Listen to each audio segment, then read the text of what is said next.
Hey folks, this is Friendo, and this video is being done by request. One of my friends recently finished reading Atlas Shrugged, and wanted me to kind of expound on my thoughts on the book. So I should point out first that I am not an objectivist, so when I talk about Ayn Rand, it really is just in reference to having read Atlas Shrugged. And I actually enjoyed the book.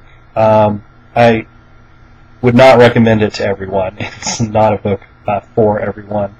It has a lot going for it, though. When I read Atlas Shrugged, this was during the onset of the economic collapse. The real estate market had already gone, and the bank market was on the way down. And in those conditions, and I was watching the news every day at the time. Since then, my cable consumption has gone down to nothing. But the book, with its themes, with its endless speeches, really paralleled well what was happening in America at the time. And so I'd like to get out of the rut, I think, of pro-objectivist versus anti-objectivist, which a lot of times the criticism of Atlas Shrugged, Ayn Rand's ideas, kind of falls down on attacking her as a person. I don't really particularly have any interest in defending her as a person, but I would like to get out of that rut.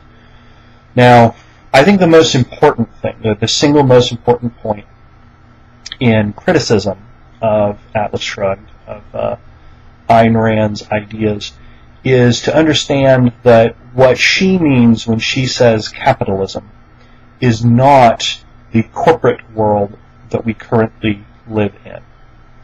Now, Benito Mussolini used a word to describe the fascist system that he was constructing, and that word was corporatism.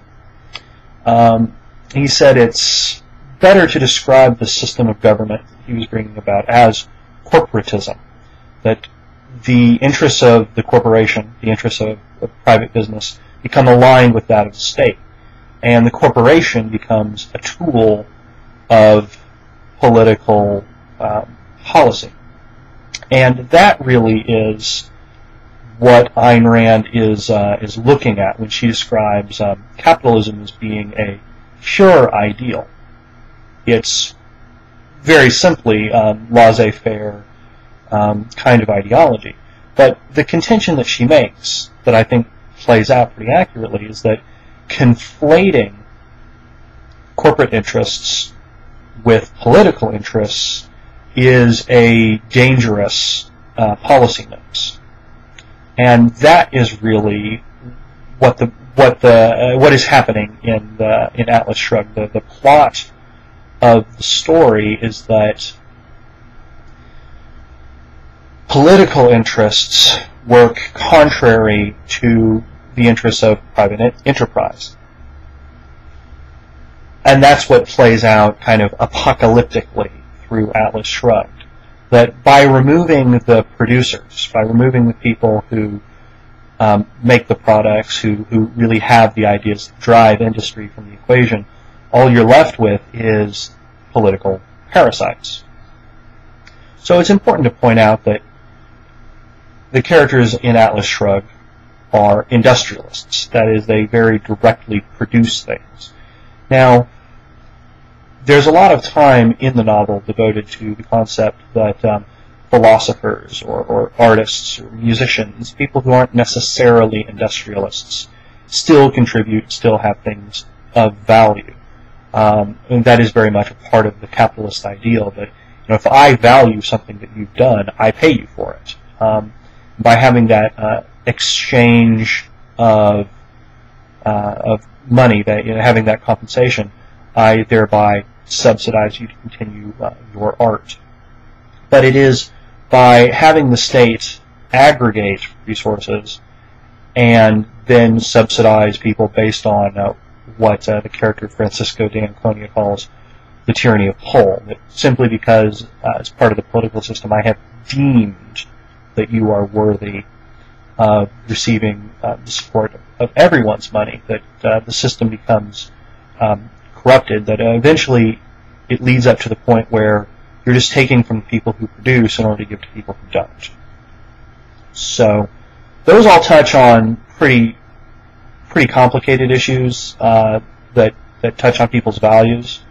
But in terms of criticism of Atlas Shrugged, of honest criticism of Ayn Rand and her ideas, I think we really have to get away from the concept of thinking that she said capitalism is good. She said capitalism is ideal, that has to be supported. But when I look out in the world today, I see foundering corporations that are corrupt, media empires that don't focus on real information but just on advertising. I think Ayn Rand would find all of that to be problematic as well. It doesn't go along with her ideal of what capitalism is.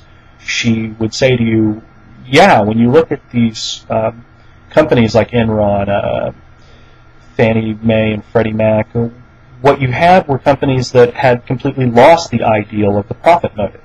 They were very much concerned in having a direct influence on society, on politics, on wielding real power and dictating to people what their lives were supposed to be. They did not have a product. They did not deliver on anything. And that's how you get these corporate failures. That's how you get these scandals. And if people like Bernie Madoff and a pro-stock market snake oil salesman hadn't been trying to sell people on Ponzi schemes and toxic assets in the first place, if the focus had been on honest, straightforward profit motive, and people hadn't been sitting around trying to delude themselves into thinking that they're investing their money in ways that are more pro-social, then we wouldn't have gone into that position in the first place. That really the scam comes when people take their money and invest it in a scheme that is being sold to them under the premise that it is going to further fund society. That it's as one famous case in Arizona real estate, which was run by a church, that it's good stewardship of your money. By investing in this scheme, your money is going to be working for the benefit of society, and that, I think, is what Ayn Rand would find most detestable, most deplorable. That is not capitalism.